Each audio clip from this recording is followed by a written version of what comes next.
ก็ได้บุญมากแชร์น้อยก็ได้บุญน้อยไม่แชร์ก็ไม่ได้บุญนะหรือว่าจะร่วมสมทบสนับสนุนช่องธรรมะเป็นทีมกับมูลนิธิ1016เพื่อการกุศลโดยท่านอาจารย์เจ้าคุณพระวิสุทธิวัชราภรณ์หรือว่าท่านครูบาขาวแห่งวัดลัทธิวันพระนอนขอนตาลศักดิ์สิทธิ์ณอำเภอแม่ริมจังหวัดเชียงใหม่ประธานมูลนิธิก็ได้สนับสนุน1ปีละ 18,000 บาทแล้วก็ศูนย์ไกล่เกลี่ยข้อพิพาทภาคประชาชนคณะสงฆ์จังหวัดเชียงใหม่อีก 10,000 บาทนะก็รวมกันแล้วก็เป็น28,000 บาทนะฉะนั้นก็ต้องขอบคุณอนุโมทนานอกจากนั้นก็ยังมีบรรดาท่านผู้ฟังท่านผู้ชมนะที่ร่วมสนับสนุนเรามานะฉะนั้นก็ต้องขอบคุณอนุโมทนาเป็นอย่างยิ่งนะนอกจากนั้นก็ยังมีมูลนิธิโพธิยาลัยนะมหาวิทยาลัยมหาจุฬาลงกรณราชวิทยาลัยเขตเชียงใหม่คณะสงฆ์จังหวัดเชียงใหม่โดยคณะสงฆ์ฝ่ายเผยแผ่มีพระเดชพระคุณหลวงพ่อพระเทพสิงหวราจารย์ด็อกเตอร์รองเจ้าคณะจังหวัดเชียงใหม่พร้อมทั้งมูลนิธิโพธิยาลัยนะแล้วก็โรงเรียนบาลีสาธิตมหาวิทยาลัยมหาจุฬาลงกรณราชวิทยาลัยเขตเชียงใหม่พร้อมทั้งภาคีเครือข่ายทุกช่องทางโครงการวัดประชารัฐสร้างสุขโครงการหมู่บ้านรักษาศีล5นะนี่คือผู้สนับสนุนหลักของเรานะซึ่งโดยเฉพาะในวันนี้ก็ออกอากาศที่อาคารพระธรรมสิทธาจารย์หนูทาวโลนะอดีตเจ้าวาดวัดพระสิงห์วรมหาวิหารอดีตรองที่การบดีมหาวิทยาลัยมหาจุฬาลงกรณราชวิทยาลัยเขตเชียงใหม่นะที่ได้เมตตาสร้างอาคารไว้ให้นะ ซึ่งในบรรยากาศในเมืองเชียงใหม่วันนี้ก็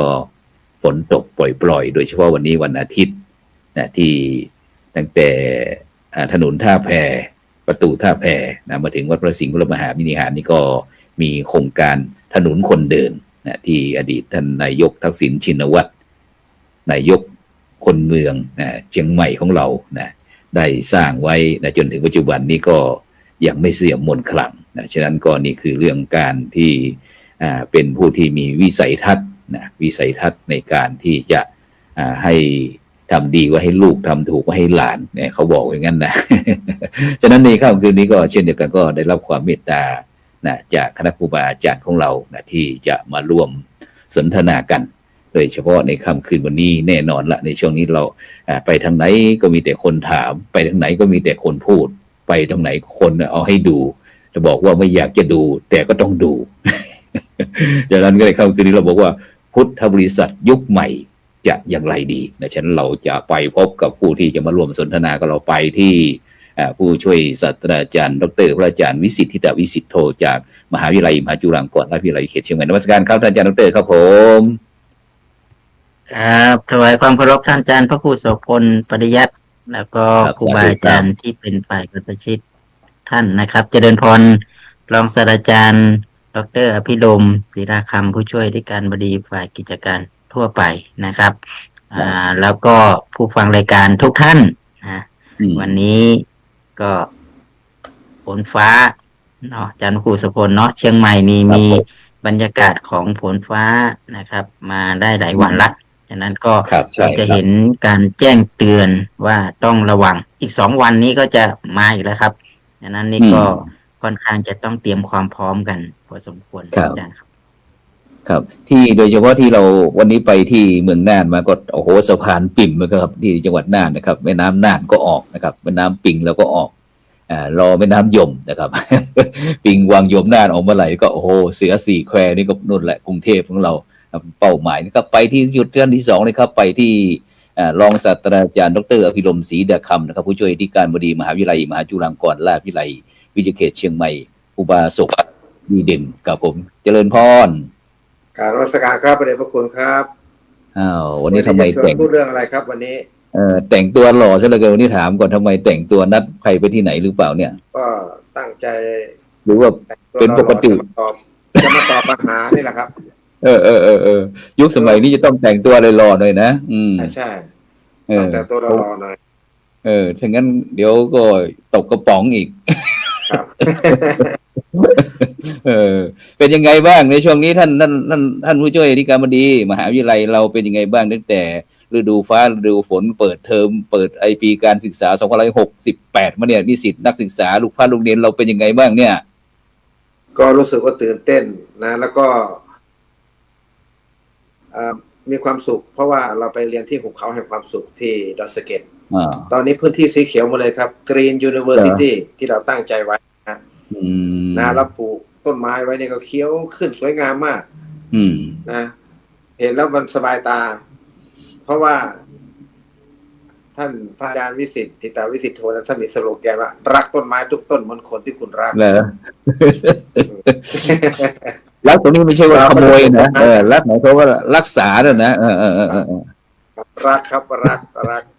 ปลูกต้นไม้ครับแล้วก็ดีครับบรรยากาศดีมากเพราะว่าสักวันจะซื้อปิ๊บไปฝากท่านอาจารย์ดร.วิสิทธิ์หน่อยทำไมเพราะว่าอยากจะเอาไปเที่ยวชมเทพธิดาดอยหน่อยโอ้ตอนนี้ท่าน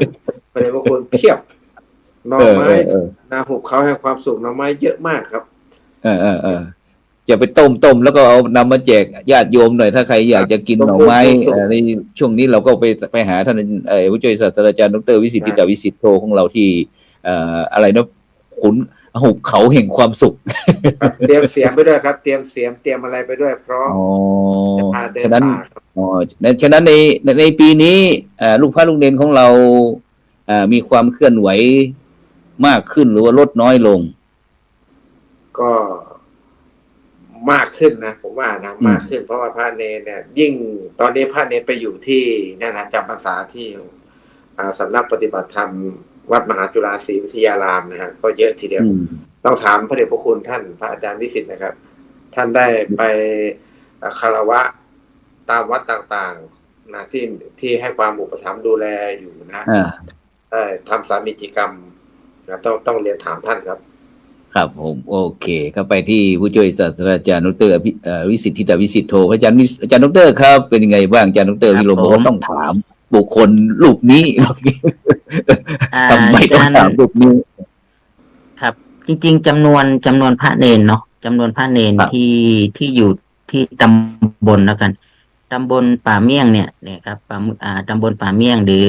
ที่เราเนี่ยมีทั้งหมดอยู่ประมาณสัก 4-5 วัดอาจารย์พระครูพระเนรทั้งหมดที่รวมกันแล้วเนี่ยเราสถานการณ์ก็คือวัดเนี่ยยังมีอาจจะมีสำนักสงฆ์ค่อนข้างจะเยอะสถานปฏิบัติธรรมแต่พระเนรเนี่ยครับตอนนี้มันน้อยบางวัดนะครับมีรูปเดียวนะครับอย่างของพระเดชคุณหลวงพ่อเจ้าคณะตำบลเนาะเจ้าคณะตำบลก็อยู่รูปเดียวนะครับอยู่บนท่าวัดท่าเสด็จนะก็ท่านก็อยู่รูปเดียวนะครับทีนี้ประเด็นก็คือพอมีการศึกษาแบบสามเณรเนาะทีนี้สามเณรขึ้นมาเนี่ยมันทำให้มีจำนวนสามเณรเนี่ยครับมากขึ้นครับผมในแต่ละใน5 วัดนะครับหนึ่งในนั้นเนี่ยปีนี้เนี่ยนะครับหลังจากที่ไปเยี่ยมท่านเนี่ยปรากฏว่าเป็นตำบลที่มีสามเณรมีพระสงฆ์สามเณรเนี่ยมากที่สุดก็คือที่วัดมหาจุฬาเราก็มีทั้งหมดครับมีตอนนี้ที่วัดสถานปฏิบัติธรรมที่เรามจรเนี่ยนะครับมีพระสงฆ์ปีแล้วนี่มีอยู่5 รูปนะครับที่จำพรรษาตอนนี้มีอยู่17 รูปอาจารย์พระครับมี17 รูปแล้วใน17 รูปนี้ก็คือเป็นกำลังใช่ครับทางพระเนรมี17 รูปครับก็ตอนนี้ก็เป็นกำลังสำคัญให้กับตำบลป่าเมี่ยงดังนั้นตอนนี้เวลาเรามีอะไรนะเทศฟังธรรมเนาะเทศธรรมจำหน่วยอบรมดังนี้เราก็จะมีพระเนรครับผมธรรมสัญจรครับธรรมสัญจรเนี่ยเราก็จะมีพระมีเนรรวมกันแล้วก็จำนวน4-50เราก็จะไปรวมนะครับฉะนั้นเนี่ยมันก็จะมีกำลังสำคัญขึ้นนะครับแล้วก็วันก่อนก็ได้กราบเรียนหลวงพ่อเจ้าตำบลว่าไม่เป็นไรหลวงพ่อครับตอนนี้เรามีพระเนรนะครับที่มหาจุฬาเนี่ยเรามีอยู่ประมาณ17 รูปพระเดชคุณหลวงพ่อนะครับบัญชามาเลยว่าจะให้เราทำอะไรบ้างท่านก็บอกนี่แหละธรรมสัญจรอันนี้นะต้องอาศัยกำลังมาช่วยหรือมาดูกันอันนี้ก็เป็นการผมก็ว่า วัดมหาจุฬาก็เหมือนเป็นฐานเนาะเป็นฐานที่จะพัฒนาพระเนนนะครับ แล้วก็อีกหน่อยก็เอาขึ้นไปสู่ตามวัดต่างๆ ครับอาจารย์ครับก็กระจายกันไป แต่ตอนนี้เนี่ยเอามาพัฒนาก่อนเอามาฝึกเอามาใดเพื่อที่จะมีความเข้มแข็งนะครับ ในการที่จะส่งมอบให้กับทางคณะสงฆ์ต่อไปครับผมครับผมสุดยอดนี่ก็เป็นอีกเคสหนึ่งบรรดาท่านผู้ฟังท่านผู้ชมที่เป็นห่วงว่าทำไมปัจจุบันเนี่ยไม่ค่อยมีพระสงฆ์องค์เนนเดี๋ยวนี้ท่านอาจารย์ดร.วิสิทธิ์โทนะในฐานะที่เป็นบุคลากรของมหาวิทยาลัยมหาจุฬาลงกรณราชวิทยาลัยเขตเชียงใหม่แล้วก็ได้รับมอบหมายจากท่านรองที่การบดีพร้อมทั้งคณะผู้บริหารบอกว่าลองหาวิธีการอะไรต่างๆที่เราจะสนองงานคณะสงฆ์ได้อย่างไรบ้างนะซึ่งก็โดยเฉพาะในช่วงนี้เราก็จะมีงานเยอะเหมือนกันแต่ไม่รู้ว่าขาดพระวิปัสสนาจารย์ไหมเนี่ยเห็นว่าเป็น เอาครูโสพลสักสนใจซะแล้วมีตำแหน่งสักตำแหน่งไหมเนี่ย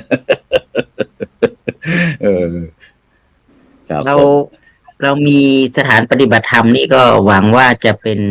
ศูนย์กลางนะครับในการที่จะตอนนี้เนี่ยก็มันมีอย่างนี้ครับอาจารย์ครูเรามีนิสิตเนาะที่ไปเรียนที่หุบเขาแห่งความสุขเนี่ยนะครับช่วงเข้าพรรษาเนี่ยเราก็มีกิจกรรมพอเรามีพระมีเนรปุ๊บเนี่ยเราก็มีกิจกรรมนะครับอย่างเช่นเราอาจจะไม่ได้เป็นวันตอนนี้วันพระนะครับวันพระก็มีญาติโยมนะครับมาร่วมกันทำวัดสวดมนต์แล้วก็มีกิจกรรมทำบุญตักบาตรแม้กระทั่งนิสิตของเราเนี่ยนะครับไม่มีโอกาสได้เข้าวัดในวันหยุดพอเข้ามาที่นี่เขาก็มีโอกาสได้ร่วมทำกิจกรรมในช่วงนี้ด้วยนะครับผมก็คิดว่าเป็นส่วนหนึ่งในการทำให้การเติมเต็มนะครับแล้วก็มีการปฏิบัติธรรมตอนนี้ก็นิสิตที่มาฝึกปฏิบัติธรรมก็เอามาปฏิบัติธรรมพร้อมกันนะอาจารย์ครับก็เรามีพระวิปัสสนาจารย์แต่ก็ยังเราก็ผดิตนะครับบัณฑิตของเราไปเนี่ยนะครับที่เอามาดูแลสามเณรก็เป็นส่วนที่สำคัญครับอาจารย์ครูโสพลครับถ้าเรามีพระวิปัสสนาจารย์มาช่วยช่วงที่มีกิจกรรมนี่ก็จะเป็นส่วนที่ดีครับ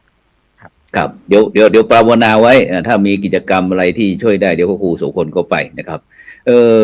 เดี๋ยวก็เมื่อเช้านี่อาจารย์พอดีมีข่าวท่านที่อาจารย์รณชัยละนันชโยที่อะไรนะวัดอะไรนะที่เราไปวัดธรรมวิเชียรครับเมื่อเช้าเขาทาบทามไว้ว่าท่านอาจารย์พระครูโสพลกับท่านอาจารย์ดร.วิสิทธิ์ว่างไหมในวันพฤหัสบดีที่24นะเพราะว่าทางจะมีการทำบุญเมืองเชียงดาวนะ117 ปีที่วัดธรรมวิเชียรบ้านโรงวัวตำบลเชียงดาวอำเภอเชียงดาวจังหวัดเชียงใหม่บอกว่าอยากจะนิมนต์อาจารย์ทั้งสองรูปเนี่ยช่วยไว้เมตตาหน่อยอย่างเงี้ยครับ ว่างไหมเนี่ยวันที่24ตอนเช้า6 โมงครึ่ง เขาจะฉลองเมืองเชียงดาวประสานมาครับอาจารย์ครูโสพลแต่เนื่องจากว่าวันที่24กับ25เนี่ยเราจะมีการงานนะครับประชุมสัมมนานะครับหาแนวทางในการที่จะแก้ไขและคุ้มครองโดยเฉพาะยิ่งก็คือกลุ่มบางภายในวัดนะครับแล้วก็มีภายใต้ของการขับเคลื่อนของมติมหาเถรสมาคมที่มีการคุ้มครองเด็กขึ้นมาในวัดนะครับเราได้รับความเมตตาจากทางพระเดชพระคุณหลวงพ่อนะครับที่พระเจ้าคุณสมเด็จพระมหาธีราจารย์ได้กราบนิมนต์นะครับเจ้าคณะจังหวัดประธานฝ่ายสาธารณสงเคราะห์แต่ละจังหวัดแล้วก็เลขานุการได้มีการลงพื้นที่ครับลงพื้นที่แล้วก็มีการที่จะพูดคุยหาแนวทางออกร่วมกันพร้อมกับภาคีเครือข่ายแล้วก็วันที่24เนี่ยกับ25 2 วันครับแล้วก็มี24นี้เราจะลงพื้นที่ต้นแบบใช่ไหมครับอาจารย์ครับใช่ครับก็คือจะลงพื้นที่ไปดูสถานการณ์เสร็จแล้วก็จะต้องเอาในพื้นที่ที่มีอยู่เนี่ยนะครับมาหาแนวทางร่วมกันว่าเราจะมีวิธีการจัดการวิธีการดูแลกันยังไงนะครับหมายความว่าเราจะภายใต้สถานการณ์ที่เกิด ขึ้นในปัจจุบันเราเนี่ยนะครับ แล้วเรา ค จะ รับ ช่วยกันยังไงนะครับ อันนี้เราคุยกันเรื่องของสามเณรเรื่องของเด็กภายในวัด จะได้ดูแลกันยังไง โดยเฉพาะกลุ่มเปราะบาง แล้วก็ ครับ มหาวิทยาลัยมหาจุฬาลงกรณ์วิเขตเชียงใหม่ก็เป็นแม่งานด้วยครับอาจารย์ครับ แล้ ครั ว บ ก็ ผมครับสาธุ ในวันนั้นเนี่ยเราก็จะมีการหาดีกัน ผมก็ได้กลับเรียนท่านไปว่าขอไว้โอกาสหน้านะครับ เพราะว่าคงจะได้ต้อนรับนะครับ โดยเฉพาะยิ่งท่านจะพระเดชพระคุณพระราชปัญญานะครับ ปัญญาวชิรกรนะครับเลขานุการเลขานุการฝ่ายสาธารณสงเคราะห์ของมหาเถรสมาคม ท่านก็เมตตานะครับลงมาในงานนี้ด้วยนะครับ ตั้งแต่วันที่24ลงมาดู แล้วก็อยู่ถึงวันที่25ผมก็เลยคิดว่ากิจกรรมแล้วก็การสัมมนาครั้งนี้ก็น่าจะมีประโยชน์ โดยเฉพาะยิ่งประโยชน์ต่อคณะสงฆ์นะครับ แล้วก็ ต่อพระพุทธศาสนาเราเนาะครับครับผมครับ แล้วก็เนี่ยผมถึงเป็นห่วงผมไม่ตอบรับเพราะว่าผมรู้ว่าท่านอาจารย์มีงาน แล้วก็วันที่23นิดหนึ่งที่เขตพื้นที่การศึกษาเขต4ยังไงบ้างคุยหน่อยเขตพื้นที่การศึกษาวันที่23ก็ต่อยอดจากงานที่เรามีทำความร่วมมือนะมหาวิทยาลัยคณะสงฆ์จังหวัด แล้วก็ศูนย์ไก่เกลี่ยนะครับที่เราทำความร่วมมือกับทางสำนักงานพื้นที่เขตพื้นที่การศึกษาเรามีการขับเคลื่อนกันโดยเฉพาะยิ่งก็คือการพัฒนาศักยภาพแล้วการทำนโยบายเนาะนโยบายที่จะส่งต่อกันยังไงนะครับบทบาทของครูพระที่จะได้สนองงานคณะสงฆ์แล้วก็บทบาทของพุทธการศึกษาเนี่ยนะครับที่จะมาสนับสนุนส่งเสริมพระพุทธศาสนายังไงเราพูดถึงการสนับสนุนส่งเสริมเนาะเรากำลังหาภาคีเครือข่ายแล้วก็ภายใต้การขับเคลื่อนของมหาวิทยาลัยมหาจุฬาลงกรณ์วิเขตเชียงใหม่เนี่ยนะครับที่ดูแลทั้งครูพระแล้วก็เป็นตัวสนองงานคณะสงฆ์ด้วยนะครับแล้วก็มีการประชุมเราก็จะเชิญตั้งแต่บุคลากรนะครับทั้งส่วนของคณะสงฆ์แล้วก็ส่วนของพระนะครับส่วนของมหาวิทยาลัยแล้วก็ผู้นำหรือว่าสถานศึกษานะผู้ตลอดถึงเขาเรียกว่าอะไรนะองค์การบริหารส่วนท้องถิ่นเนาะที่ดูแลส่วนปกครองท้องถิ่นครับผมครับก็จะได้มาหาประชุมถอดบทเรียนกันว่าที่ผ่านมาเนี่ยหลังจากที่เราจัดงานมหกรรมเนาะที่40 ปีเนี่ยผ่านไปแล้วเนี่ยโครงงานคุณธรรมที่เราประกวดไว้เนี่ยมันจะขับเคลื่อนกันยังไงต่ออันนี้ก็เป็นผมก็จะจัดเป็นโซนครับอาจารย์ครับทั้งหมดเนี่ย25อำเภอเราก็จัดโซนทางเหนือก่อนจัด5อำเภอเสร็จแล้วเดี๋ยวก็ไปโซนใต้ก่อนแล้วก็ไปโซนเหนือแล้วก็มาโซนกลางก็ใช้เนี่ยครับใช้เครื่องมือนะครับใช้เครื่องมือที่เราคิดว่าเป็นเครื่องมือในการที่จะหลอมรวมกันนะครับเป็นหลอมรวมแล้วก็ทำให้เห็นว่าพระสงฆ์เนี่ยนะครับเป็นบุคคลที่สำคัญองค์กรสงฆ์เราเนี่ยจะต้องอยู่ได้นะครับถ้าองค์กรสงฆ์อยู่ไม่ได้จิตใจญาติโยมสถานะก็จะลำบากนะครับอันนี้ก็หมายถึงว่าโดยเฉพาะยิ่งสถานการณ์ปัจจุบันเนี่ยผมคิดว่าเราอาจจะต้องเห็นว่านี่แหละคนทำงานเป็นเรื่องสำคัญนะครับเราอาจจะไม่ต้องมองไปถึงนั่นแต่ว่ามองถึงหลักการจริงๆนะครับหลักการทางพุทธศาสนาเนี่ยครับที่เรากำลังขับเคลื่อนกันอยู่เนี่ยผมคิดว่าเป็นเรื่องที่สำคัญอาจารย์ครับก็มีวันที่23กับนิมนต์อาจารย์พระครูโสพลไว้แล้วนะครับ24 25 23 24 25 3 วันนะครับอาจารย์ครับครับสาธุครับซึ่งในช่วงนี้ก็ทาง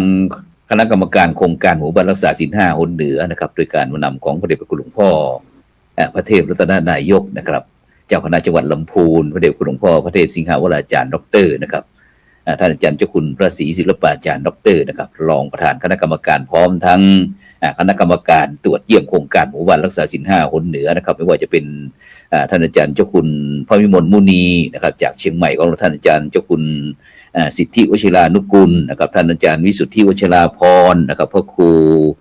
พิสิทธิ์ปทุมวัดนะครับพระครูโสพลปริยัตินะครับในทางจังหวัดเชียงใหม่ของเรานะครับแล้วก็ทั้งหลวงพ่อพระราชวชิรคณีจังหวัดเชียงรายหลวงพ่อพระเจ้าคุณพระสุมนศาสนกิจจังหวัดแม่ฮ่องสอนนะครับ แล้วก็ไปที่ท่านอาจารย์เจ้าคุณเมธีวชิรคุณนี้รองเจ้าคณะจังหวัดพะเยานะครับท่านอาจารย์เจ้าคุณโกสัยเจติยาลักษณ์รองเจ้าคณะจังหวัดแพร่นะครับนี่ก็ในอีกท่านอาจารย์เจ้าคุณพระวินัยสาธรนะครับเจ้าคณะจังหวัดอุตรดิตถ์นะครับพร้อมทั้งคณะทีมงานอนุกรรมการหนเหนือก็จะออกตรวจเยี่ยมนะครับตั้งแต่วันที่16มาแล้วนะครับ16ที่ผ่านมา15นะครับ15นี้ก็เป็นบ้านพร้าวนะครับ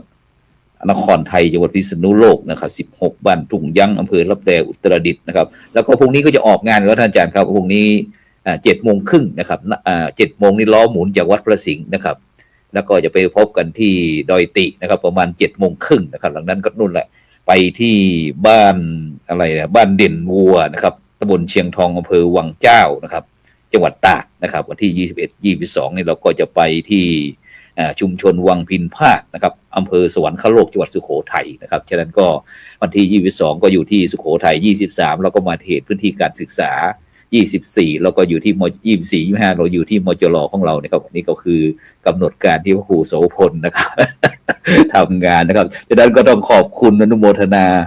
บรรดาท่านผู้ฟังท่านผู้ชมที่ติดตามส่งข้อความมาแมวนะคุณโยมวรสนันท์พระอาจารย์จตุรงค์แม่ทองคำพรหมมินทร์นะครับนี่แม่ทองคำพรหมมินทร์ไปที่ไหนมาเนี่ยโอ้คิดถึงจังเลยเนี่ย ไม่เห็นแม่ทองคำพรหมมินทร์ส่วนมากแม่ก็จะส่งข้อความมานี่คือทันสมัยติดตามทาง YouTube ขอบคุณอนุโมทนาคุณโยมวรสนันท์บอกว่ากราบอนุโมทนาสาธุทุกบุญทุกกุศลกับพระอาจารย์ทั้งสองรูปแล้วก็อาจารย์ผู้ดำเนินรายการด้วยค่ะนี่ก็เป็นกำลังใจให้เราตลอดนะครับฉะนั้นก็สิ่งที่สำคัญทุกวันนี้เราก็คือน้ำบ่อน้ำคลองเป็นหลองน้ำใจน้ำไหนๆก็สูดน้ำใจของพี่น้องพุทธบริษัทไม่ได้นะถึงแม้ว่าพระพุทธศาสนาของเราในช่วงนี้อย่างที่ท่านอาจารย์ดร.วิสิทธิตวิสิทธิโธได้เกิดมาว่าถึงแม้พายุวิภาในช่วงนี้นะจะพัดเอา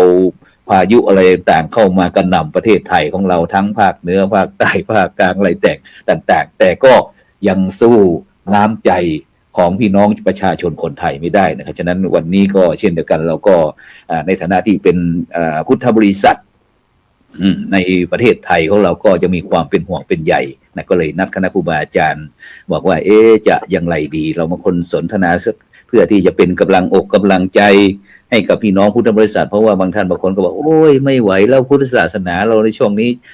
ฉันไม่อยากจะไปวัดแล้วโดยเฉพาะอยู่ในช่วงเทศกาลเข้าพรรษาด้วยนะครับเนี่ย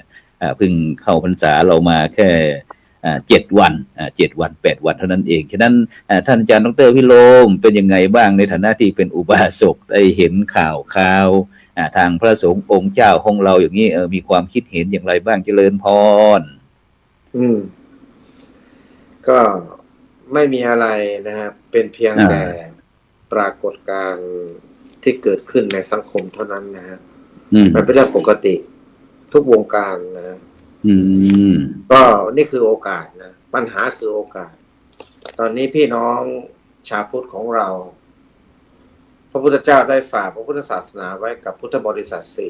4ก็คือภิกษุภิกษุณีอุบาสกอุบาสิกาเขาไม่ได้ฝากไว้กับพระคุณเจ้าอย่างเดียวนะครับพระภิกษุสงฆ์อย่างเดียวเพราะฉะนั้นตอนนี้พี่น้องอุบาสกอุบาสิกาเนี่ยต้องมาสำรวจตัวเองว่าเราเนี่ยได้ดูแลพระพุทธศาสนาดีหรือไม่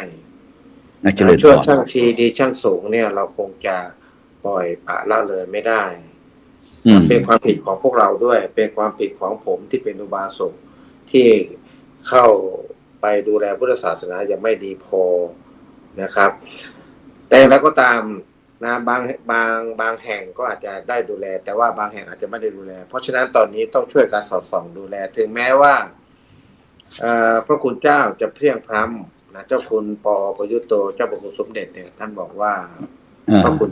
จะเพลียงพล้ำไปนะผิดพลาดไปบ้างแต่ภิกษุณีอุบาสกอุบาสิกาก็ยังมีอยู่จะเป็นกำลังสำคัญในการดูแลพระศาสนาช่วยกันนะครับก็ต้องยอมรับว่าตอนนี้เราต้องรีบขวนขวายช่วยกันหันหน้าเข้าหากันเพื่อชี้ขุมทรัพย์นะให้แก่กันและกันแล้วก็เป็นกำลังใจให้แก่กันและกันอย่าไปทะเลาะเบาะแว้งกันว่าวัดโน้นไม่ดีนิกายโน้นไม่ดีนิกายนี้ไม่ดีไม่ต้อง ถ้ามัวแต่ทะเลาะกันเนี่ยเขาบอกคำโบราณท่านบอกว่าคนในบ้านทะเลาะกันผู้สุขสันต์คือศัตรูนะคณะสงฆ์ของเราต้องเป็นหนึ่งเดียวเจริญพรต้องช่วยการดูแลทนุบำรุงส่งเสริมป้องกันนะครับ แล้วก็สนับสนุนนะเชิดชูนะลองดูเพราะว่าอย่างนี้ครับพระเดชพระคุณที่ผมพูดเจริญพรไม่ใช่ว่าผมพูดให้สวยแต่ผมเนี่ยก็คือว่าพุทธศาสนาเนี่ยเป็นชีวิตนะเป็นชีวิตและลมหายใจของพี่น้องชาวพุทธถ้าหากว่าเราไม่มีเป้าหมายไม่มีพุทธศาสนาอยู่เนี่ยเราไม่รู้จะอยู่ไปทำไมเอาง่ายๆตั้งแต่เกิดจนตายเนี่ยวิถีชีวิตในการดำเนินมาทุกวันเนี่ยไม่ว่าจะอะไรก็ตามการดำรงชีวิตอยู่เนี่ยก็อาศัยพุทธศาสนาเป็นหลัก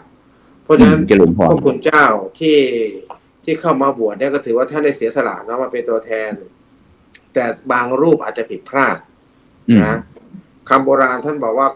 ความผิดพลาดเป็นของมนุษย์แต่การให้อภัยเป็นคุณธรรมของเทวดา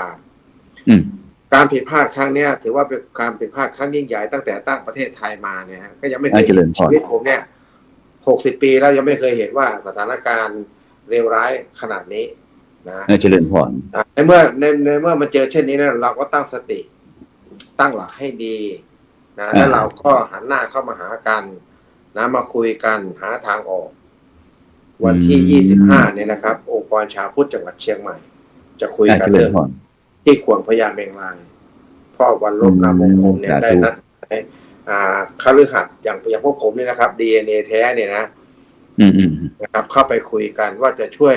พระศาสนาอย่างไรช่วยพระสงฆ์อย่างไรตอนนี้ข้าศึกเนี่ยมาเข้ามาพิชิตแล้วเนี่ยเราจะดูแลกันยังไงมันผิดปกติพระเดชพระคุณเจริญพรผิดปกตินะมันเป็นไปได้ยังไงผู้หญิงคนเดียวศรีกาคนเดียวทำร้ายพระสงฆ์ขนาดนี้นะพระสงฆ์ก็ไม่ใช่พระอริยบุคคลนะฮะ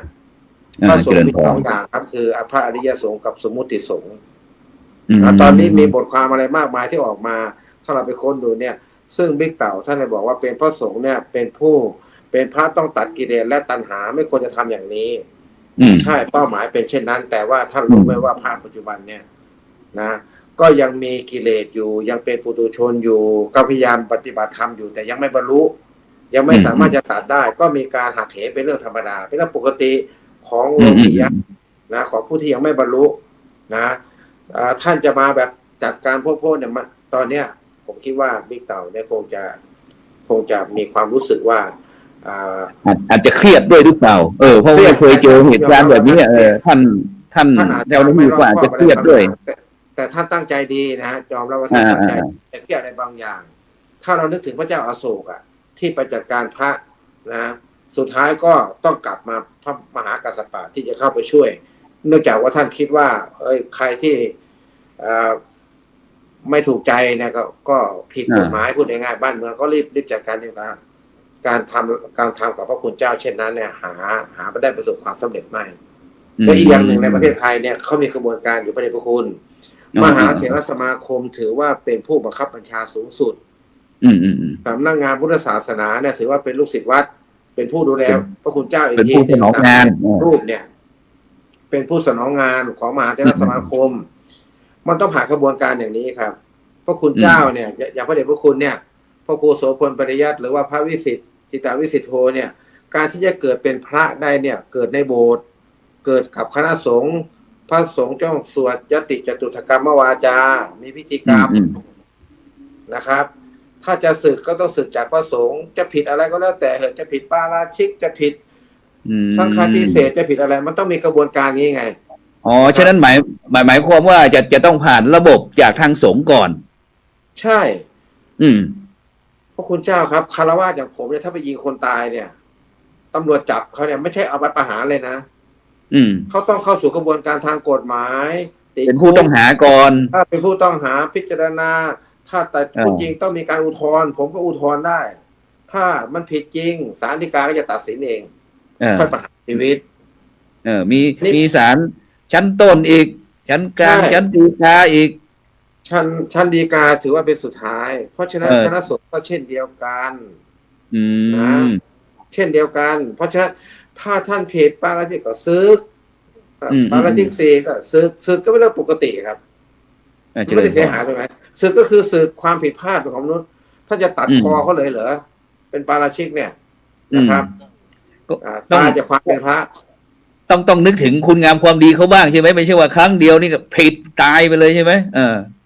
ก็ทุกอย่างเลยทหารตำรวจเขาก็ผิดกันเยอะแยะเจ้าสัวทั้งหลายเห็นไหมล่ะเขาผิดกันทั้งหมดแหละเขาก็มีกระบวนการในการดูแลเนี่ยจะปกครองอะไรยังไงประเทศนี้ครับอ๋ออย่างนั้นก็ต้องใช้ใช้ระบบที่มีอยู่ให้อาจารย์วิสิทธิ์นะท่านใจเย็นโอเคไปที่ท่านอาจารย์ดร.วิสิทธิตวิสิทธิ์โทอาจารย์มีความคิดเห็นอย่างไรครับตรงนี้ที่ท่านอาจารย์ดร.รองศาสตราจารย์ดร.พิรมศรีดาคำได้พูดเกริ่นค้างไว้ครับอาจารย์ในฐานะที่เป็นพระสงฆ์นักพัฒนารุ่นใหม่ที่ทำงานเยอะแยะมากมายมากๆนะครับมีความคิดเห็นอย่างนี้อย่างไรครับนิมนต์ครับครับจริงๆผมมองว่าเป็นเรื่องปกตินะอาจารย์พระครูเรามองเรื่องของไตรลักษณ์เนาะอาจารย์เนาะจริงๆเนี่ยเราอาจจะต้องกลับไปทบทวนหลักคำสอนหลักคำสอนเนี่ยมันเป็นสัจธรรมที่เป็นความจริงอยู่แล้วก็เหมือนกับอะไรที่มันเกิดขึ้นเนี่ย มันไม่ได้เกิดขึ้นในยุคนี้นะมันเกิดมาทุกยุคแต่ทีเนี้ยด้วยสมัยยุคนี้เรามีความรู้ด้านพุทธศาสนากันน้อยเราต้องยอมรับทบทวนว่าสังคมเข้าใจเรื่องพุทธศาสนาน้อยมากแล้วก็สังคมไทยห่างไกลจากหลักคำสอนเรามองไปถึงแค่พิธีกรรมเท่านั้นอันนี้คือกลับมาทบทวนเลยนะครับผมมองว่านี่คือสังคมของเราที่ติดไปในรูปแบบแต่ทีนี้ผมมองว่าถ้าเราจะมาติเตียนพระธรรมวินัยผมว่าไม่ถูกเนาะอันนี้เนี่ยคือติเตียนพระธรรมวินัยนี่ยังไม่ถูกเพราะพระธรรมวินัยไม่เป็นความขาวสะอาดอยู่แล้วในตัวของพระธรรมกับพระวินัยเพราะพระพุทธเจ้าก็บอกว่าเมื่อพระองค์ไปแล้วเนี่ยปรินิพพานแล้วเนี่ยพระธรรมวินัยคือตัวแทนของพระพุทธเจ้าคือตัวแทนของพระองค์ใครก็ตามที่เข้าถึงพระธรรมวินัยเนี่ยก็เข้าถึงการคำสอนของศาสนาเนาะอันนี้ผมคิดว่าเป็นเรื่องที่สำคัญแต่ตอนนี้เนี่ยเรายิ่งพอมีสถานการณ์อย่างนี้เกิดขึ้นเนี่ยนะครับเราไม่ได้แยกแยะสังคมไม่ได้แยกแยะมันตั้งสังคมเราตั้งตัวไม่ทันหรือเปล่าครับอาจารย์ดร.หรือว่ายังไงมันตื่นเต้นหรือว่าไงสังคมอาจจะไม่ได้เตรียมความพร้อมเรื่องนี้ไม่ได้เตรียมอาจจะไม่ได้เตรียมความพร้อมแต่ถ้าเกิดว่าสังคมที่เป็นแบบพระสงฆ์เนาะที่เราศึกษาผมศึกษาเราบวชแล้วเราก็ศึกษาแล้วว่าตัวว่าศึกษาอะไรพวกเนี้ยเราก็จะรู้สึกว่าในพุทธกาลเนี่ยนะครับสถานการณ์แบบนี้ก็เกิดขึ้นเยอะแต่ในพุทธกาลเนี่ยเนื่องจากว่าการสื่อสารมันอาจจะไม่ได้เหมือนปัจจุบันเนาะอาจารย์นะครับแต่ตอนนี้เนี่ยสิ่งที่อันตรายที่สุดก็คือการที่มันสามารถเข้าถึงข้อมูลอะไรสักอย่างแล้วก็เอาข้อมูลออกไปอันนี้แหละสร้างคือเหมือนกับว่าเราเนี่ยพยายามที่จะตีแผ่ข้อมูลข่าวสารแบบนี้แต่ลืมไปว่าเวลาเรากีดแผ่คนไทยเนี่ยหรือเรากีดแผ่คนที่รับถือศาสนาเนี่ยบางคนนี่เขาเกิดอาการช็อกคือไม่ปิดแผลไม่เป็นพอเรากีดปุ๊บเนี่ยนะครับมันก็เกิดการสะเทือนแล้วถามว่าถ้าเราพูดถึงสังคมหรือว่าประเทศไทยเราอยู่ได้ทุกวันนี้เราก็มีหนึ่งเสานั่นก็คือเสาหลักในทางพระพุทธศาสนาแล้วเสาหลักที่มันค้ำจุนประเทศไทยอยู่ทุกวันนี้ก็คือเราพูดถึงชาตินะครับมีชาติเราจึงมีตัวตนมีชาติมีศาสนามีพระมหากษัตริย์สามสิ่งนี้เป็นสิ่งที่ประเสริฐฉะนั้นพอเรามีศาสนาหรือสิ่งที่เรายึดเหนี่ยวทางจิตใจเนี่ยแต่ตอนนี้เรากำลังมาทำลายความเชื่อมั่นมาทำลายจิตใจของเราเองฉะนั้นเนี่ยถ้ากลับมาทบทวนนะครับถ้ากลับมาทบทวนดีๆเนี่ยนะครับเราจะต้องมองถึงเป็นโอกาสด้วยซ้ำผมมองว่าเป็นโอกาสที่พระธรรมวินัยจะได้ชำระ ชำระในที่นี้ก็มันเป็นการแยกแยะครับอาจารย์พระครูโสพล ครับผม จะแยกแยะ ครับผม แต่มันจะรอโอกาสเวลา มันเป็นเรื่อง อ๋อ ปกติ เมื่อ ธรรมดานะผมว่า เมื่อ นะ เมื่อมีเหตุการณ์เกิดขึ้น แล้วก็นำพระธรรมวินัยเหล่านี้ต่าง ๆ เนี่ยเข้ามา ใช่ บริหารจัดการ เข้ ตาม จัดทีนี้ ตามขั้นตอน ทีเนี้ยมันตอนนี้เนี่ย เราไม่ได้ใช้พระธรรมวินัย เราใช้ จริงๆแล้วเราต้องกลับไปดูพระธรรมวินัย ก็เหมือนกับอาจารย์โดมว่าเนี่ย พระเนี่ยเกิดจากพระธรรมวินัยใช่ไหม เกิดจากการสมมุติขึ้นมาให้เป็นพระ สมม ให้ ติ เป็น สงฆ์ ภิกษุในพระพุทธศาสนานะครับ ไม่ได้เป็นออกมาแล้วก็ให้มันสมบูรณ์แบบเนาะแล้วทีนี้พระสงฆ์เนี่ยก็คือลูกหลานชาวบ้านหนึ่งในนั้นอาจารย์พิรมก็ได้บวชในพระพุทธศาสนาก็ได้เป็นลูก อาจารย์พิรมก็ศึกมา ก็ไปมีเห็นไหมก็คือหมายถึงว่าสิ่งทั้งหลายเหล่านี้เราต้องมองคนให้เห็นเป็นคนมองด้วยความเมตตาซึ่งกันและกัน แล้วเราก็จะเห็นว่า นี่เราเนี่ย ยังไม่ได้เข้าถึงความเปลี่ยนแปลงสังคมนะครับ ผมมองว่าถ้าผมเห็นปุ๊บเนี่ย ถ้าเรามีสติเนาะหนึ่งต้องให้มีสติก่อน แล้วก็ให้กลไกครับ ให้กลไกพระธรรมวินัยเนี่ยนะครับ แต่ตอนนี้เรามองถึงว่าพระธรรมวินัยเนี่ยยังไม่ได้ทำงานนะผมมองว่านะอาจารย์พระกุศลใช่ไหมครับพระธรรมวินัยยังไม่ได้ทำงานนะครับ แล้วก็อะไรเรื่องของมหาเถรสมาคมที่เรามีพรบเนาะที่ผมพูดถึงมหาเถรสมาคมเพราะเรามีพรบคณะสงฆ์กฎหมายตรงนี้เขาก็มีความชัดเจน แต่ไม่ได้ทำงาน แต่หรือว่าทำงานก็อาจจะไม่ทันใจเนาะอาจจะไม่ทันใจกับสังคมทุกวันที่มันมีการสื่อสารกันแบบรวดเดียวอาจารย์กุศลพลขณะเราคุยที่นี่ไม่รู้มีใครฟังบ้างอะไรบ้างก็รับรู้เนาะแต่หนึ่งในนั้นนะผมคิดว่าเราไม่ได้ใช้กลไกแล้วก็ผู้ที่อยู่ในกลไกก็ควรจะต้องปฏิบัติหน้าที่ใช่ไหมครับมันมีอยู่แล้วถ้ามันมีเกิดอธิกรณ์มาเกิดนู่นเกิดนี่มาเราก็วินิจฉัยกันไปเมื่อวินิจฉัยกันเสร็จปุ๊บอะไรที่มันคณะสงฆ์ฝ่ายปกครองในชำระแล้วนะแล้วก็พระวิญญาธิการอะไรต่างๆเหล่านี้ใช่ไหมครับ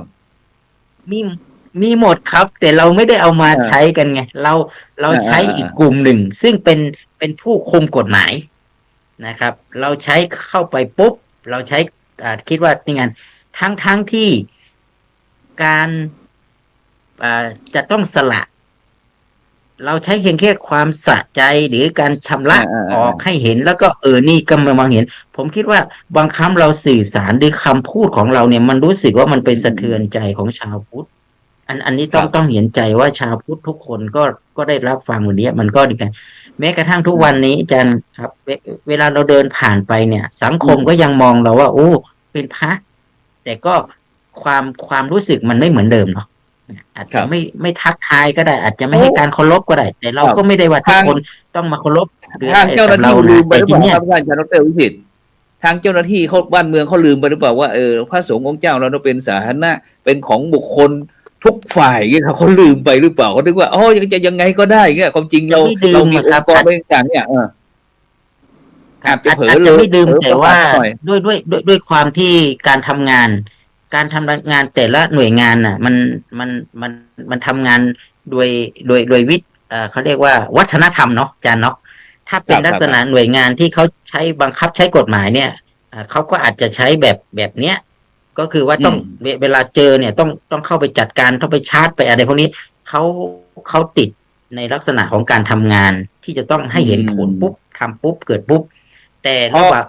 เขาถนัดในด้านการเนี่ยคือนักบวชเนี่ยมันไม่ใช่อาจารย์ใช่ครับทีนี้เราก็บอกว่าพระเนี่ยไม่ได้เป็นอาชญากรมันจะไปปราบปรามแบบนั้นไม่ได้ไงมันปราบปรามไม่ได้เพราะว่าพระท่านเนี่ยท่านอาจารย์ลองคิดดูนะครับครูบาอาจารย์หนึ่งท่านบวชขึ้นมาแล้วดูแลวัดวาอารามดูแลคนสมมุติว่าท่านเปิดมีโรงเรียนอยู่โรงเรียนหนึ่งนะครับเลี้ยงเด็กอยู่ประมาณ400-500 คนแต่พอเราไปชาร์จท่านคนหนึ่งเด็ก400-500 คนใครจะดูแลต่อขาดโอกาสมันไม่ใช่ว่าใครก็ได้ที่ลุกขึ้นมาดูแลนะเด็กทั้งหลายทั้งอีกประมาณอีกสัก100-200 ชีวิตใครจะรับผิดชอบ ครับ สังคมพร้อมที่จะออกมารับผิดชอบแล้วพร้อมที่จะบอกว่าต่อไปนี้ฉันจะดูแลเอง ต่อไปนี้ฉันจะเลี้ยงเอง เพราะว่าพระสงฆ์ที่ท่านทำงานเนี่ยนะครับนะยิ่งทำงานมากเนี่ย ยิ่งความผิดพลาดมีมากขึ้นครับ อ๋อ คือความละเอียด ทำงานมาก นะครับ ก็ผิด ความ พลาด ละเอียด พลาดมาก มีความผิดพลาดใช่มากขึ้น แล้วก็โดยเฉพาะอย่างยิ่งก็คือผมมองว่ายิ่งทำงานมากเนี่ยนะครับ มีท่านงานมาเนี่ยความเสี่ยงมันมีสูงครับอาจารย์พระครูเราไม่มีเกราะหรือไอ้สิ่งที่จะมาช่วยเราป้องกัน อันนี้นี่ต้องจำนำรับว่า ถ้าอย่างนั้นเราก็จะรู้สึกว่า เราไม่ได้เป็นแค่ประหารพระอยู่หนึ่งลูก แต่เรากำลังประหารหรือทำร้ายนะครับ กลุ่มที่เราจะต้องให้โอกาสอีกไม่รู้เท่าไหร่ ฉะนั้นเหมือนกับที่สื่อที่ออกมาทุกวันนี้อาจารย์พระครูให้โสพลเห็นไหมครับ ครับ ไม่ใช่ทำร้ายเพียงแค่พระที่ท่านราศีขา แต่ทำร้ายจิตใจของชาวพุทธ ผมเชื่อเลยว่าทุกคนเห็นข่าวแล้วเนี่ยนะครับ แล้วส่งผลไปถึงการไม่รณรงค์กันเลยนะไม่อยากไปวัด ไม่อยากไปทำบุญ ทั้งที่วัดนั้นก็เป็นญาติโยมเป็นคนสร้างแหละนะครับถ้าเป็นสมบัติของญาติโยม เป็ นั่ น นแหละ ผู้บริจาคอันนั้นน่ะ แล้วพระก็เป็นผู้ดูแล แต่ทีนี้พอมีเหตุการณ์อย่างนี้ปุ๊บกลับว่าโอ้ไม่เอาแล้วไม่เอาพระรัตนตรัยไม่เอาไม่ใช่ จริง ๆ แล้วโยมก็ทำบุญก็ได้บุญไปแล้วแหละนะครับแต่ว่าเราต้องแยกแยะให้ออกหนึ่งผมอยากจะให้พระธรรมวินัยมันไปตามพระธรรมวินัยกลไกมันไม่ทำงานเราก็ไปปรับไปขยับที่กลไกนะอาจารย์โฆษพลเนาะให้พระธรรมวินัยนะครับ ให้กลไกเขาเดินไปตามวิถีแห่งเขานะครับ แล้วบทบาทของถ้ามันไปเชื่อมกับทางกฎหมายอะไรที่นั่นมาก็ส่งต่อ หรือแม้กระทั่งเรามีข้อมูลเราก็ส่งต่อให้กับทางผู้ที่อยู่ในพระธรรมวินัยหรือองค์กรที่เขาดูแลให้เข้าไป แต่ไม่ใช่ไปคิดในเชิงลักษณะของความเป็นฆราวาสว่าจะต้องทำ1 2 3 4 5เองบอกว่าพระตรงนั้นผิดตรงนั้นผิดตรงนี้ปิดปาราชิกอะไรกันนี้ใช่ไหมครับผมก็ยังมองว่าที่ผ่านมาครับที่ผ่านมาเนี่ยถ้าเราพูดถึงท่านที่ลาสิกขาผมก็ยังไม่รู้ว่ามีคำวินิจฉัยจากคณะสงฆ์หรือมีคำวินิจฉัยจากองค์กรที่เป็นพรบคณะสงฆ์เนี่ยว่าท่านปาราชิกหรือยังใช่ไหมครับแต่ตอนนี้น่ะพอท่านลาสิกขานั่นหมายความว่าท่านปาราชิกแล้วท่ามกลางอะไรให้สิ้นสุดหรือยังถูกคือไม่มีไงครับอาจารย์คุณสมบัติไม่มีแล้วก็พอไม่มีปุ๊บเนี่ยมันเหมือนลักษณะเห็นไหมครับว่าสุดท้ายเนี่ยเราก้าวไก่ไปทำให้พระธรรมวินัยไม่ได้ทำงานไปทำให้กลไกของที่มีอยู่ไม่ได้ทำงานอาจารย์ครูครับสิ่งนี้เราไม่ได้โทษใครนะผมคิดว่าเราก็กลับมามองทบทวนว่าในฐานะที่เราเป็นองค์กรพระพุทธศาสนาก็ต้องเห็นใจญาติโยมเนาะเห็นใจด้วยแล้วก็อีกอันหนึ่งก็คือเวลาเราสื่อสารผมคิดว่าสื่อเป็นเรื่องสำคัญเนาะอาจารย์พระครูครับมันทำให้การสับสนเวลาสื่อสารต่างๆแล้วก็อีกอันหนึ่งเราไม่มีโฆษกที่ออกมาพูดในเรื่องนี้อย่างจริงจังอาจารย์ครับเช่นออกมาปุ๊บมีกลไกเข้ามามีนี่กำลังวินิจฉัยผลเป็นแบบนี้1 2 3ออกมาเสร็จปุ๊บมีการอันนี้แต่ก่อนก็มีในอดีตเคยมีการแก้อธิกรณ์กันอยู่ตลอดเวลาแต่เราไม่ได้ทำนะครับเพราะอะไรเพราะว่ายิ่งเราไม่ทำเนี่ยมันก็ยิ่งต้องใช้เครื่องมือทางกฎหมายมาหรือแม้กระทั่งสุดท้ายเนี่ยที่พึ่งของพรรคก็ไม่มีละใช่ไหมครับไม่มีศาลเนาะเราไม่มีศาลของสงฆ์เราไม่มีการตัดสินจะอะไรพวกเนี้ยในที่สุดก็ต้องให้ฆราวาสเข้ามานะครับอันนี้เป็นผมมองว่าองค์กรของเรากำลังอ่อนแอเรื่องนี้มากกว่าครับอาจารย์ครูครับแต่ว่ากลไกมันมีอยู่แล้วแต่เราไม่ได้ทำงานจนในที่สุดต้องเป็นภาระของฆราวาสญาติโยมฆราวาสญาติโยมจะต้องเข้ามาแล้วก็ใช้กฎหมายใช้อะไรมาบังคับผมคิดว่ามันคนละฉบับกันนะมันคนละเรื่องกันเพราะว่าจะปรับอาบัติปาราชิกให้เป็นคดีอาชญากรสังคมนี่ลำบากแล้วยิ่งกว่านั้นก็คือพอเป็นสื่อใบอาจารย์ครับเหมือนกับไม่มีพื้นที่อยู่ในสังคมเลยนะอาจารย์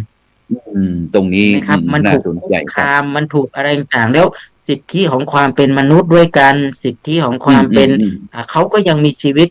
ยิ่งกว่านั้นคือ ครับ พระทุกรูปท่านมีคุณประโยชน์ต่อประเทศชาติ ถ้าไม่มีคุณประโยชน์จริงๆนะครับพระบาทสมเด็จพระเจ้าอยู่หัวท่านคงไม่ประทานสมณศักดิ์ให้คณะสงฆ์คงไม่ยกย่องท่านใช่ไหมครับ อันนี้คือผมอยากจะกลับมาทบทวนนะครับในฐานะที่ผมก็เป็นพระนะครับเป็นพระรูปหนึ่งนะครับ แต่ว่าเราก็เห็นว่าสถานการณ์อย่างนี้เกิดขึ้นเนี่ยมันทำให้เราเห็นชัดขึ้นว่าถึงเวลาได้ยังที่เราจะใช้กลไกของทางที่พุทธบริษัทตามนั้นพุทธบริษัทจะมาคุยกันนะอาจารย์เนาะพุทธบริษัท4ทั้งทุกฝ่ายจะมาส่งเสริมก่อนครับเนาะส่งเสริมว่าจะทำยังไงส่งเสริมเช่นถ้าองค์กรเขาไม่เข้มแข็งเราก็จะส่งเสริมยังไงจะพัฒนาศักยภาพยังไงจะทำยังไงเราก็เพิ่มความรู้แล้วก็ท่านยังขาดอะไรองค์ความรู้ตรงไหนยังไงจะส่งเสริมสนับสนุนให้ท่านไปยังไงผมคิดว่ามันต้องมาสนับสนุนส่งเสริมแต่ไม่ใช่ออกกฎหมายมาห้ามเมื่อใดถ้าออกกฎหมายมาห้ามเนี่ยผมคิดว่าไม่ใช่ละพระไม่ได้ทำผิดพระไม่ได้กิจกรรมไม่พระท่านมีพระธรรมวินัยมีวินัยอยู่มีระเบียบอยู่ไม่ใช่ไปสร้างกฎหมายให้มันเชื่อมกันนะครับว่าพระจะต้องทำแบบนั้นอย่างนี้อย่างนั้นถ้าไม่ใช่เป็นพระอันนี้พระอุดมการในอุดมคติของคุณโยมหรือสังคมที่อยากให้เป็นใช่ไหมถ้าอยากให้เป็นอยากให้เห็นพระแบบนี้สังคมก็ต้องร่วมกันสร้างแต่ไม่ใช่ร่วมกันแล้วก็มาวางกรอบว่าพระต้องทำอย่างนี้นี่สุดท้ายบทบาทของพระธรรมวินัยไม่ได้เอามาใช้กลไกพรบคณะสงฆ์ที่มีอยู่ไม่ได้ใช้อาจารย์ครูโสพลครับอันนี้ผมคิดว่ามันน่าจะมีรายการเราเนี่ยนะที่กำลังคุยกันเรื่องนี้นะแต่ก็อยากให้ว่ายังมีพระสงฆ์อีกที่เขาก็อยากคุยกันแบบนี้อยู่ผมเชื่อเนาะแต่ว่าเราก็ลองคุยเราก็เป็นพระสงฆ์รูปหนึ่งที่อยู่ในสถานการณ์แบบนี้ถ้าถามว่าเรารู้สึก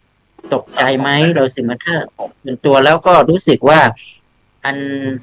เราก็มีความรู้สึกเหมือนทุกๆคนที่ได้เห็นแต่ไม่อยากให้บางครั้งก็มีท้อแท้นะครับแต่ไม่ท้อถอยเราบางครั้งเราก็มีเราก็ต้องการเหมือนกันไม่ถอยครับอาจารย์พระครูโสพลไม่ถอยท้อแท้แต่เราไม่ท้อถอยครับเราบางครั้งอาจจะมีพระสงฆ์อาจจะท้อแท้แต่ไม่ท้อถอยนะครับถอยหลังเพื่อที่เดินต่อที่เรายังมีครับตราบใดที่เรายังมีเวลาในการทำเราก็ทำงานของเราปกติแต่เมื่อใดก็ตามถ้ายังมีระเบียบข้อบังคับที่ออกมาวางกรอบให้เราว่าเราจะต้องอยู่แบบนั้นอย่างนี้อาจจะพอมันออกตรงนั้นมานะอาจารย์พระครูโสพลด้วยความที่เราเป็นพระที่จะต้องทำงานแบบนี้ถ้ามันอึดอัดนะมันหายใจไม่สะดวกเราก็อาจจะต้องตัดสินใจพิจารณาตัวเองว่าเราจะอยู่ภายใต้อันนี้ได้ไหมฉะนั้นเนี่ยมันก็จะสะเทือนกระทบกับอีกหลายส่วนนะครับฉะนั้นเราคิดว่าพระเนี่ยที่ท่านบวชมาเนี่ยนะครับท่านไม่ได้ตั้งใจที่จะมาบวชกันทั้งหมดเนาะแต่ว่าด้วยเหตุปัจจัยที่ผมถึงพูดเนี่ยครับบางทีก็บวชมาเพื่อศึกษาบางท่านบวชมาเพื่อที่จะแล้วก็อายุขัยมากขึ้นอยากใช้ชีวิตอยากศึกษาพระธรรมวินัยจึงมาบวชแล้วก็มีโอกาสได้ช่วยเหลือคนมากขึ้นโดยใช้รูปแบบในการที่เป็นพระสงฆ์เนี่ยได้มาทำงานผมเชื่อครับว่าสังคมไทยเนี่ยต้องเข้าใจเรื่องว่าแม้ว่าพระนะครับพระเถระทั้งหลายที่พลาดไปเห็นไหมครับมันเป็นสัจธรรมจริงๆขนาดพระเถระจริงๆก็ยังประมาทไม่ได้ในการบวชฉะนั้นเนี่ยเราก็ต้องพูดโอดออกไปแล้วต้องมีสติอะไรมากขึ้นมากกว่านะครับแม้ว่าไม่ใช่ว่าเราเป็นพระเถระแล้วโอเคแล้วเราไม่นั่นละเราจะขยับแต่สุดท้ายเนี่ยอาจารย์ลองคิดดูว่าผมไม่อยากจะมองว่านี่มันคือการโทษใครนะผมว่าทุกคนก็ทำหน้าที่ของแต่ละคนดีแล้วล่ะทุกคนทำหน้าที่บริษัทพุทธบริษัททั้ง4ทำหน้าที่แต่การทำหน้าที่ของเราเนี่ยเราต้องดูว่าเจตนาที่จะคงไว้ซึ่งพระพุทธศาสนาหรือเจตนาเพื่อที่จะทำให้สังคมชาวพุทธของเราเศร้าหมองกับเรื่องนี้มากขึ้นไหมนะครับแต่ละสิ่งตรงเนี้ยถ้าเราทำด้วยความเมตตาจิตแล้วก็ทำด้วยความรักความเมตตากันเนี่ยผมคิดว่าพระธรรมวินัยก็ให้พระธรรมวินัยทำงานไปเถอะครับให้พรบคณะสงฆ์ได้ทำงานไป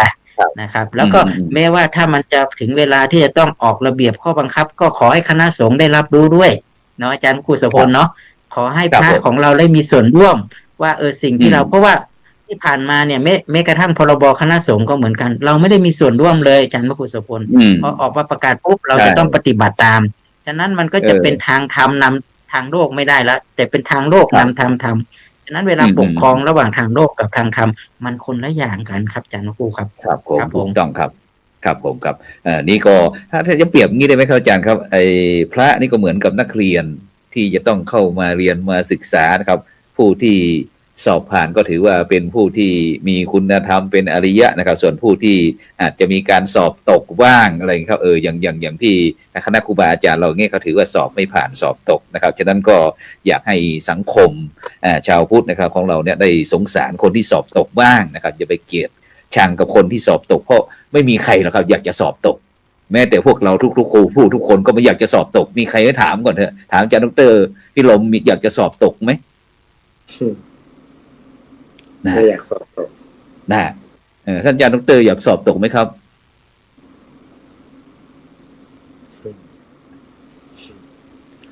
ครับ อ่า ก็เอาเป็นว่ามันเ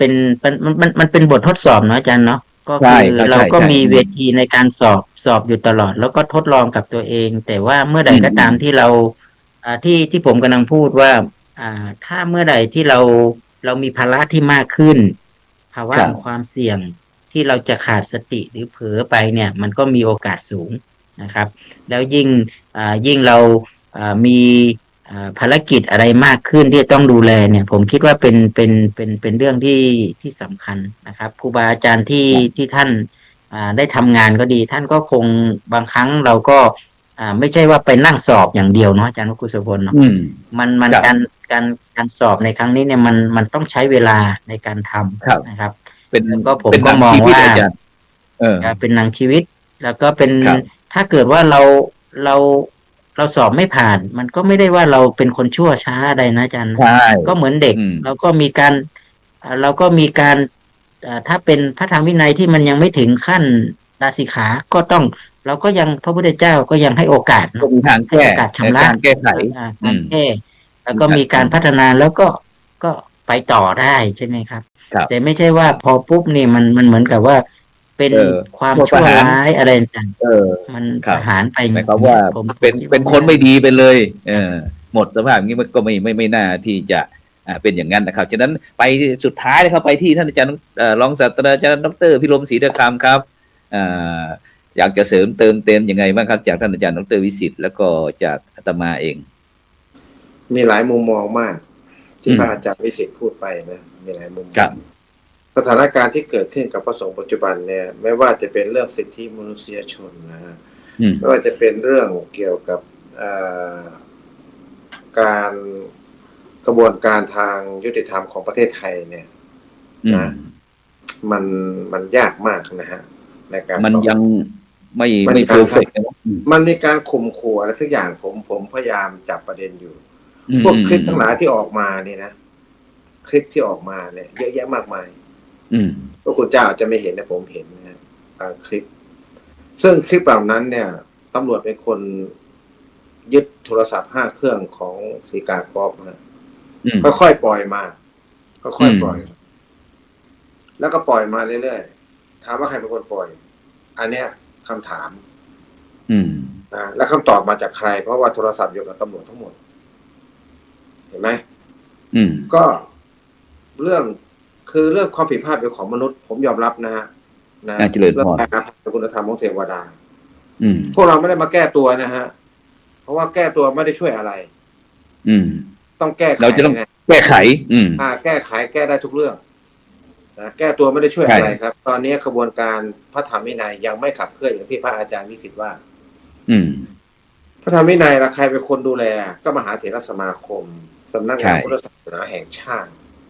ก็ฝ่ายปกครอง ก็ต้องดู ด้ แล วยอืม ครับ ผมยังคิดเลยว่าผมเนี่ยนะถ้าผมเป็นผอ.สำนักพุทธนะที่ใดสักแห่งหนึ่งเนี่ยจังหวัดเชียงใหม่ก็แล้วกัน ถ้าพระสงฆ์ในจังหวัดเชียงใหม่เกิดอธิกรณ์เกิดขึ้นเนี่ยสำนักพุทธนะฮะจะต้องเข้าถึงเป็นคนแรก ตำรวจเราจะมาที่ 2ถ้าตำรวจมาคนแรกต้องหยุดชะงักเนื่องเมื่อสำนักพุทธเข้าไป เพราะว่าเป็นหน่วยงานที่ยังไม่ได้รับผิดชอบโดยตรงโยใช่เหมือนทหารน่ะเหมือนทหารก็ทำผิดเนี่ยทหารก็ต้องไปรับทหารเองสหก็ต้องไปรับมาตำรวจก็คือเรารู้แล้วว่าโอเคมีมีเรื่องเกิดขึ้นเอาง่ายแล้วก็เข้ามาสู่กระบวนการศาลก็อาจจะมีศาลทหารขึ้นไปแต่ว่าพระเนี่ยนะมีความผิดแล้วเนี่ยตำรวจจับก็ไม่มีปัญหาก็ถูกแล้วแต่ว่าสิ่งที่จะสึกออกไปเนี่ยตายก็ต้องมาส่งพระสายปกครองท้องที่พูดก่อนจะต้องมาส่งท้องที่จัดการพิจารณาถ้าผิดก็คือจัดการไปถ้าไม่ผิดก็กระบวนการเขาก็มีอยู่เจ้าคณะตำบลเจ้าคณะอำเภอเจ้าคณะจังหวัดเห็นไหมเขามีกระบวนการตามขั้นตอนสเต็ป by สเต็ปนะเราไม่อยากจะใช้สารเตี้ยซึ่งบางทีเนี่ยเราดูแล้วเนี่ยเราก็รู้สึกว่าพระคุณเจ้าก็ไม่เป็นสีอะไรดังนั้นหมายความว่าท่านอาจารย์ดร.อภิรมย์ถือว่าฐานะที่เป็นพุทธบริษัทก็ยังสงสัยอยู่ว่ามันมีอะไรอยู่เบื้องหลังหรือเปล่าใช่ไหมคล้ายกับเป็นขบวนการใช่ไหมอาจารย์ผมก็ไม่ได้คิดว่าตำรวจเนี่ยเขาอาจจะคิดไม่ถึงเขาอาจจะคิดไม่ถึงว่าเขามีอำนาจเต็มเขาคิดว่าเขาน่ะมีอำนาจเต็มแต่หารู้ไหมว่าสิ่งที่ท่านทำไปนั้นมันยังไม่ถูกนะครับมันยังไม่ถูกถ้าคนจับศึกโดยที่ไม่ได้ผ่านกระบวนการของสงฆ์เนี่ยปัญหาที่เกิดขึ้นมามีเยอะแยะพระวิมลธรรมเงินทอนวัดที่ผ่านมาเห็นไหมครับใครรับผิดชอบใครรับผิดชอบครับบุกวัดพระธรรมกายมากมายใครรับผิดชอบครับถามหน่อยใครรับผิดชอบขอถามนะพระวิมลธรรมเนี่ยแล้วก็คือสมณศักดิ์ให้จบใช่ไหมคืนสมณศักดิ์ให้เงินทอนวัดจบใช่ไหมท่านก็อยากจะจบฮะเพราะคุณเจ้าไม่ต้องการอะไรให้อภัยเสมอให้อภัยแต่คนที่ทำนะมีจิตสำนึกไหมรับผิดไหมในยุคนั้นที่คุณทำไปคุณมารับแทนได้ไหมว่าชื่อเสียงเกียรติยศนะเขาเรียกอะไรนะจิตใจเนี่ยคุณมาเยียวยาไหมเห็นไหมครับกระบวนการเหล่านี้ครับมันละเอียดอ่อนก็เลยว่าโอเคเราควรจะคุยกันนะเราก็อยู่ในประเทศเดียวกันต้องยอมรับว่าประเทศไทยเนี่ยที่อยู่ได้เนี่ยเพราะพระพุทธศาสนาที่ทำให้ประเทศประชาชนคนในชาติไม่ทะเลาะเบาะแว้งกันมีน้ำหนึ่งใจเดียวกันรักชาติศาสนาพระมหากษัตริย์นะเคารพผู้มีพระคุณนะการฝึกการดำเนินชีวิตทุกสิ่งทุกอย่างท่านครับผมถือว่านี่คือเป็นชีวิตและจิตใจเป็นลมหายใจก็แล้วกันของพี่น้องชาวคนไทยฉะนั้นเราก็ฝากให้เป็นข้อคิดเนาะให้พี่น้องพุทธบริษัทพี่น้องชาวไทยไม่ว่าทุกหน่วยงานน่ะช่วยกันมารับผิดชอบตรงนี้ว่าเมื่อมันเกิดปัญหาอะไรต่างๆขึ้นมาในองค์กรหน่วยงานของพวกเราทั้งที่เป็นเสาหลักของเราแล้วเราจะมาช่วยกันแก้ไขอย่างไรอย่าช่วยกันซ้ำเติมเราจะอย่าให้พวกเราได้คิดว่ามันมีอะไรอยู่ข้างหลังหรือเปล่าเงี้ยจะทุกสิ่งทุกอย่างต้องโปร่งใสเพราะพระพุทธศาสนาคือความจริงเป็นสิ่งไม่ตายทำอย่างไรได้อย่างนั้นกัมมุนาวัตตีโลโกอีกนิดนึงได้ไหมครับอีกนิดนึงได้ไหมครับเสาหลักให้นาทีหนึ่งให้นาทีหนึ่งวันนี้พิเศษหน่อยเสาหลักในประเทศไทยและสิชาติศาสนาพระพุทธศาสนาและพระมหากษัตริย์นี่คือเสาหลักท่านจะล้มเสาหลักนี้ใช่ไหมหรือว่าท่านจะไม่เอาแล้วพุทธศาสนาถามดังๆกับประชาชนคนไทยเนี่ยถ้าจะเอาหรือไม่เอาแค่นี้แหละครับถวายอาจารย์ดร.วิสิทธิ์1 นาทีครับเจริญพรอาจารย์พระครูโสพลอาจารย์อภิรมย์เนาะแล้วก็อาจารย์ครูโสพลจริงๆแล้วผมมองว่าเป็นเรื่องที่เราต้องออกมาทบทวนโดยเฉพาะยิ่งก็คือว่า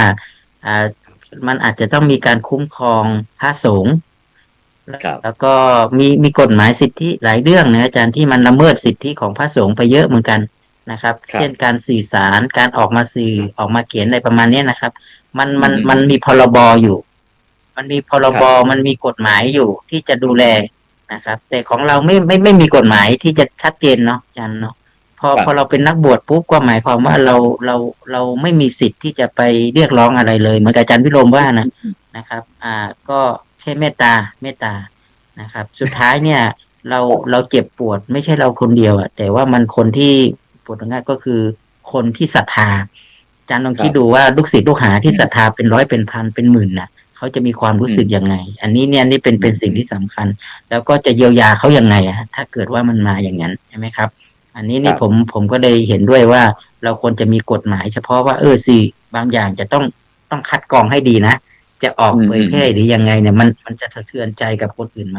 เขามีสิทธิขนาดไหน บางทีเนี่ยเราเปิดเผยไปแบบอันนั้นมาเลยแล้วผมคิดว่าสื่อก็ต้องกลับมาทบทวนตัวเองด้วยนะครับ ในฐานะที่เป็นสื่อที่จะต้องออกมาแล้วก็เป็นกลางๆที่จะให้สังคมได้รับรู้ความเป็นจริง แต่ทีนี้สื่อทุกวันนี้มันไม่รู้ว่า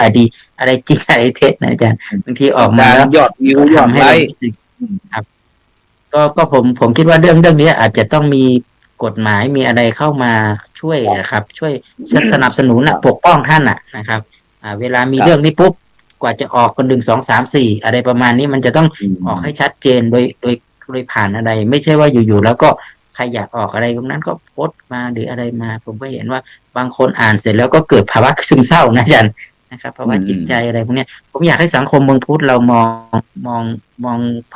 งพระสงฆ์เป็นลูกหลานเป็นคนในสังคม